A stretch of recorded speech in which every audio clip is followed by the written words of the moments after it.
Okay, welcome to my channel. Okay, I having a very big difficulty doing this video now. This is my third or fourth time trying to record this video, and I want to be very frank because I don't know how to bring upon this message in the video, and I don't know whether my explanation is clear enough because I feel that this topic is a little bit complicated. So I want to share first. To make it simple, if you want to learn more, please give me some patience. I'm going to share some of my experience, and later I'm going to share my thoughts about this experience. For the past few months or maybe for a year, the rental market hasn't been doing very well. And in the recent months from around December, November onwards, the market has slowed down quite a lot. And I have a lot of rental renewals coming up, a lot of units that need to renew their lease, a lot of units that tenant want to cancel the lease. Some units I have tenants trying to cancel earlier, having a lot of these problems, and all these problems all arise from one thing, which is the rental market is down. Okay, when I say the rental market is down, it's very obvious today. In today's market, in the private property, the rental market is down. There is no way that the rental market is up. Maybe in certain areas, but I dare to say that more than 60-70% of the rental market for private property is down. Okay, HDB is very different. Let's put it one side first. Why do I say that HDB is very different? It's very simple because first of all, HDB quantum is low, meaning that HDB rentals are not high. And HDB flats are willing to rent to all kinds of profile. And HDB owners, some of the house, the rental is not very good already, the unit is very old already. But because they just want the money, they're willing to rent to all kinds of profiles, 6 packs, 8 packs, everything, as long as is according to law, they are all willing to rent. What kind of occupation they also take. This is why you look at the HDB rental, right? The price is still pretty strong on statistics, okay, on statistics. But I can slowly see some signal coming out. But today I don't want to talk about that because to be frank, I haven't seen much challenges there. The challenge that I have been experiencing for the past few months are all on private rental. So I just want to explain because this is a very interesting case study that we have to learn from because this effect, right, we will feel it in the resale market. Resale market as in like sales and purchase resale market for resale private condo later on or resale HDB later on. So we are experiencing this already now in the rental private market. Okay, the private rental market. So what is happening is that this effect comes because the supply is more than demand. So there is more units for rent available, but not enough tenants to fulfill all the units. So the situation that I seen, right, is that the tenants that are inquiring today, they are all the tenants that are renting a unit now and looking to move out of their unit. Okay, so I explain myself again. They are renting a unit now. They want to move out of their unit. Why do they want to move out of their unit? Number one, landlord don't want to drop price. Number two, they are nearing to the end of lease. They are thinking whether they should go out and find a cheaper option if just in case the landlord don't want to renew the lease with them. So tenants are having the option now to find a better choice and a better price.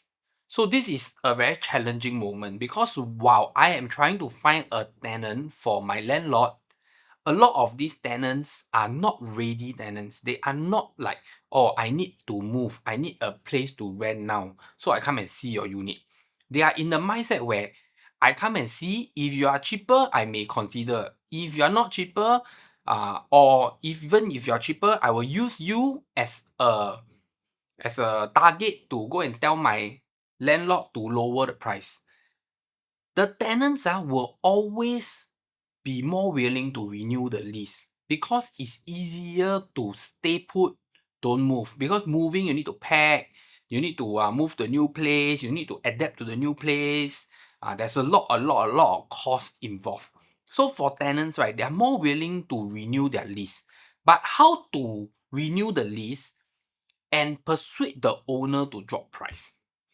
One way is to go out and search for another unit and tell the owner that, oh, I found this unit, they are cheaper.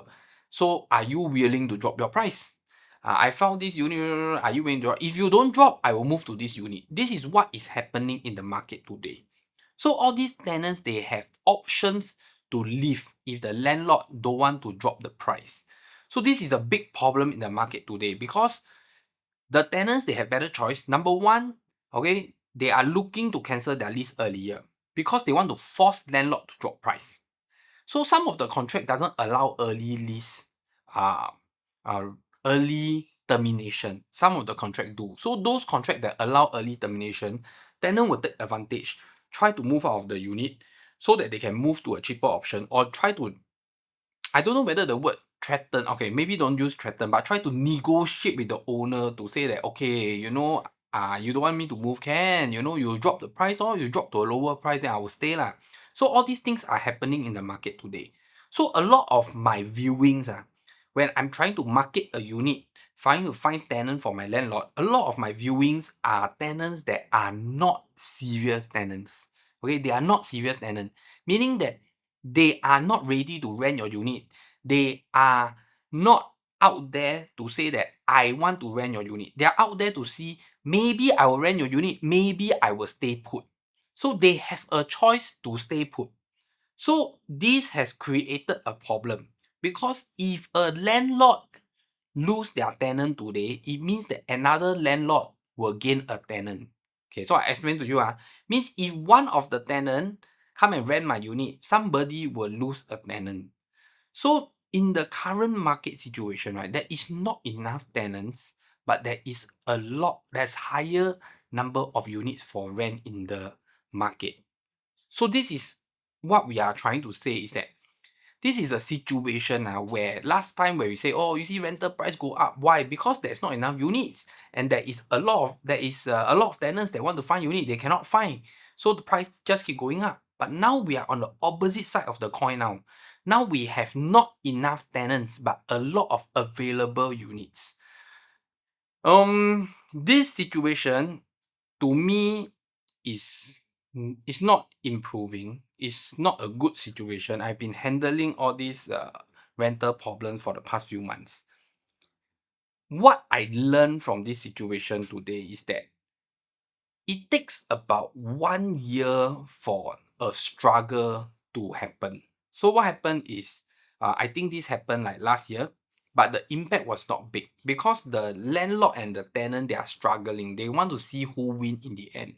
Then only when it reach a point where we know that demand is very low, supply is very high, and it shows that landlords are already losing. When that happens, right, then you see the shift slowly happening. When the shift slowly happening, right, then you start to see landlords struggling, and when they struggle, they cannot find tenant for 1 month, 2 months, 3 months, they will start to drop their price. And that's where you see a drop in the overall rental price index in private property. So from this whole scenario that is happening today, right, I am wondering how will this effect happen in the resale market? Because I feel that in the resale market today, we are at a point where prices are high. Prices are not like higher than the last high. We are at the highest point, but not able to break the highest point already. To me, I can see a lot of units are struggling already, meaning that there is a struggle going on. So this is, I don't know, what do you want to call it? Is it a stabilizing point before price drop or what? I'm not too sure. But what I see in the rental trend line is that it goes up, then there will be this point where there's a struggle. Then the struggle will happen for maybe 1 year or so in the private rental market. Whether you want to call it a struggle or a stabilizing point, it will struggle, and until there was a clear winner in the struggle, then prices will start to drop. So I start to see this in the private resale market already. I'm seeing the struggle happening, okay, but there is still no clear winner, meaning that I still don't see that the demand is lower than the supply. I still see a pretty stable numbers, but the demand starts to be uh less strong, meaning that like the buyers today in the market, they are not so anxious, they are not willing to pay you even higher, they are more willing to match a market price than to give you a new high. So you can start to see there's lesser buyers, there's lesser viewings, unit for sale didn't increase, didn't decrease, it just stays there. So now in the resale market, I see the struggling moments lah, which is the stabilizing point. What will happen next? When will this struggle end and break and show a clear winner? I don't know. But I just want to share this experience that I have in the rental market today. And I feel that it's a very good learning point that we should look at, because it's very easy for prices to go up. But for prices to start turning and stabilize or go down, right, I realized that it takes quite a bit of time for a cause and effect to happen. Okay, so I hope you understand. I trying my best to I want to share this, but it's not easy to explain in for me. Okay, it's not easy to explain for me. So hope you like it. Hit the like button, subscribe button. I see you in the next episode. Hope you learn something from me. If you still don't understand, then I'm sorry. You can leave some comments below. I will try to answer you or try to help you. Please hit the like button. Thank you for watching, and bye bye.